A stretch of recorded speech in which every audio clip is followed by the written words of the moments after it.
Have you heard someone say, I'm buying this land for my unborn children? Honest part is that some parents buy land the way others buy diapers. But the big question here is, does it make sense or are they just doing I don't know? Let me paint a picture. So you just got small change from your business or maybe from that contract that has been pending for 7 days and it's finally paid off. Now you're feeling super proud of yourself and you decided instead of going to pop champagne, break bottles, you said to yourself, I want to leave legacy for my children. So you went to Ibejugleki, Ekpe, or one village in Anambra State. You bought one piece of dry land. Then you declared on your WhatsApp group, this is for Junior. When he turns 25, he's going to build a duplex. It's beautiful in theory. Let's be fair. It's not like a bad idea after all. In fact, there are sweet, sweet advantages, and we're going to be talking about them. One is long term investment. You see, land will expire. It doesn't age, it doesn't need repainting, and nobody is going to wake up tomorrow and say your land is out of stock, like those Ankara shirts from 2015. In Nigeria, land is constantly appreciating. Land is like fine wine, it gets better with time. You see, that 500,000 naira land you bought today could be 15 million in 15 years. So imagine your child enters adulthood with land in Lekki. Like that, they've already won half the house in Batson. Two, legacy things. Forget iPhone. Forget that inheritance of old fridge and the 1999 Mercedes Benz. Land is one of the most permanent form of generational wealth. Your child might not understand what you're doing now, but when rent hits 1 million for one bedroom apartment, believe me, they will look up and say, thank you very much, Daddy. You see, land is not just a gift, it's a life advantage. See, that land can become a home, it can become a business location, a rental property, or even sell the land to start up the hustle. Three, they don't start from ground zero. While their mates are busy looking for a way to pay rent, your child already has a land somewhere. That's a big head start. It's like handling them cutlass in a farming competition while others are busy using their bare hands. Even if they don't build on it immediately, they can use that as a collateral to get a loan or a partnership deal in a joint development or simply sell it to fund their dreams for a hedge against inflation. Let me just you see 1 million naira today would never, cannot be the same 1 million naira in 5 years. Forget inflation, they really humble everybody. But guess what? Land does not lose values in naira like your savings. If anything at all, land keeps going up. Meanwhile, your bank account is quietly crying. So when you buy land for your kids, you're basically locking in values that will rise no matter what dollar is doing by zero maintenance drama, unlike houses. There is no leaky roof, no plumbing, like no headache. For land, you just chill. It's stress free. The only thing you need to do just to do small fencing or putting this land is not for sale. Even if you forget that land, it will still stay there and be waiting for your children till they are ready. That is land for you. Six, you can buy quietly without family drama. Your children wouldn't start arguing or start fighting themselves over land they don't know anything about. So you can buy quietly, sort out all documentations quietly, keep it low key till they're old enough. You can equally start planning how to distribute your properties with peace of mind. So one day you just be like, Adewale, do you know that land at Badagry? You say, yes, sir. You say, that land, I'm giving it to you. So they'll be like, sir. Or imagine your daughter's wedding. Everyone is busy giving pots, giving fridge, giving all of them. And you just come with small envelope. You just bring it back. You can decorate documentations, everything complete. She'll be like, Daddy, thank you so much. This kind of dramas. So, to answer the question, yes, parents buying land for their children is a smart investment.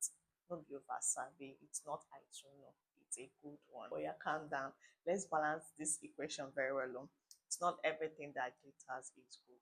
Some are wet sand. Before you rush off to one village to go and buy 5 plots of land and name all of them your children, please calm down first. You see, buying land for your children is sweet. It's one of the best things you can actually do for them. But please, before you do it, remember, if you don't do it properly, you're not gifting them, you're only giving them stress. So let's talk about the wahala that can enter this noble plan. Before you hear, Daddy, why did you do this to me after 20 years?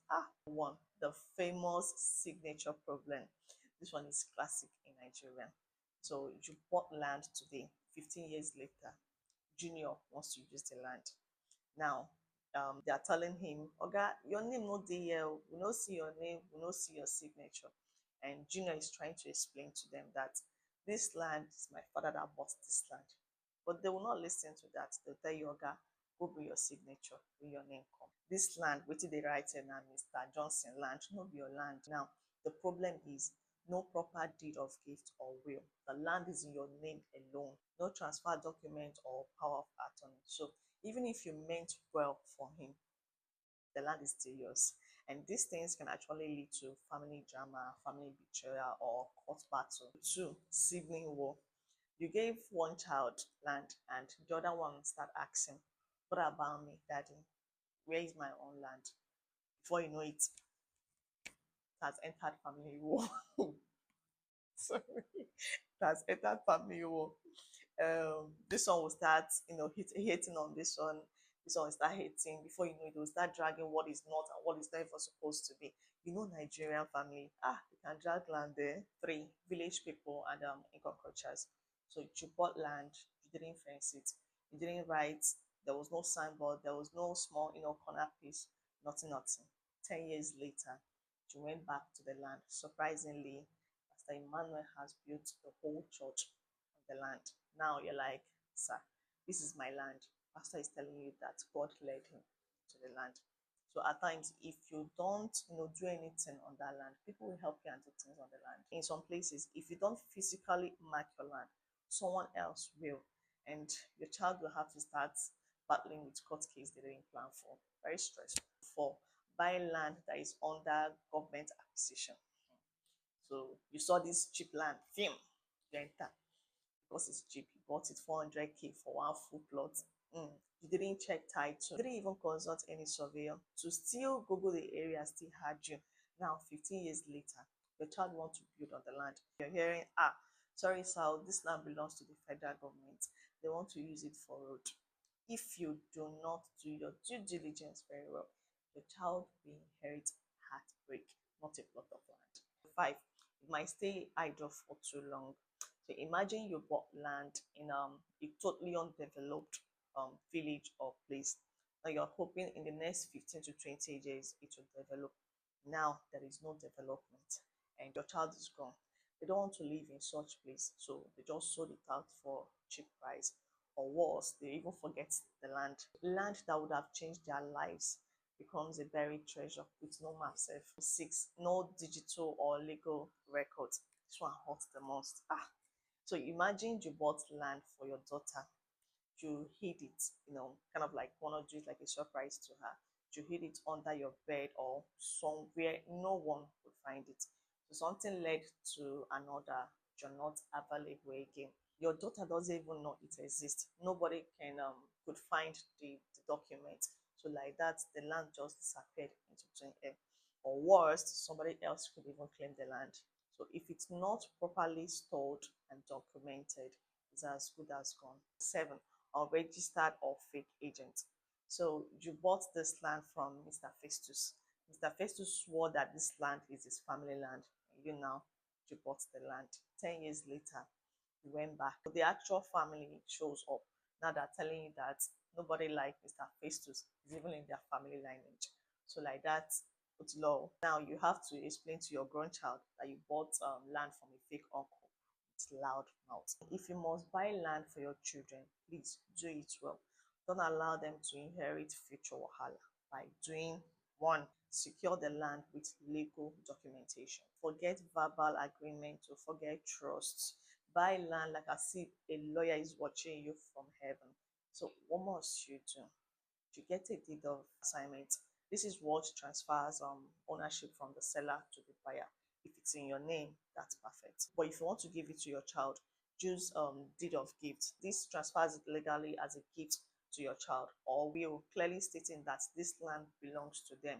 with the location and plot number. You can equally use trust if you want a lawyer or trustee to manage it until they're of age. So you see that paper they call allocation letter. It's not enough. Get proper title, or else the village will win this round. Two, if the child is underage, plan their ownership smartly. Don't go and rush and put 2 years old child in land documents. The law doesn't recognize that. Instead, you buy in your name, declare clearly in your will or letter of gift that this land belongs to this child, or open a trust fund for land with legal guidance or a lawyer as overseer. That way, when they grow up, transfer becomes very smooth. Three, fence it or put corner piece. Lands in Nigeria without any sign of ownership, people could equally help you to go and live there. Or your land could equally be sold at your back without you knowing that your land has been sold. So what to do? Put a corner piece pillar, mount on a signboard like this is the property of so person, or fence it if you can. You see this small wahala of fencing it or mounting a signboard, it can really save your child from battling with omolele 15 years later. Four, do your due diligence. Before you buy that land, cross-check, investigate that land like as if it owns you. Confirm the land is not under government acquisition. Ask for survey plan, check at the land registry, use a trusted property lawyer, ask around. The locals, they know the stories, they know all the gist happening, trust me. Five, buy in real areas with growth potential. Not because it's cheap. You go and buy land for your child thinking before 15 to 20 years, the place might have been developed. Instead, you ask, is there road access? Is government developing, nearby? Are people building already? Will there be value in 10 to 15 years? You're not just buying land, you're planting opportunity. So choose land that will be useful to that child when he or she becomes an adult. Seven, store all documents safely plus digitally. Yes, because what's the point of you buying land where nobody will see the document? It's as good as nothing. Instead, you photocopy it, scan it, email it to yourself, save in iCloud storage, and please, most importantly, tell someone, because your child would not inherit what they don't know about. Eight, have the conversation early. Let them know what you've done for them. It doesn't necessarily need to be, family big meeting, but let them know that the land exists, where it is, what is the plan, and what documentation they will need later. You see, this small gist could actually save a lot. It makes a lot of difference. So please, if you're buying land for your child, is a very good thing. Please buy with your common sense. Don't just buy because you want to feel responsible. Please buy with sense and strategy. So let me know in the comment section, would you buy land for your child? And also don't forget to like, share, and subscribe. Bye for now.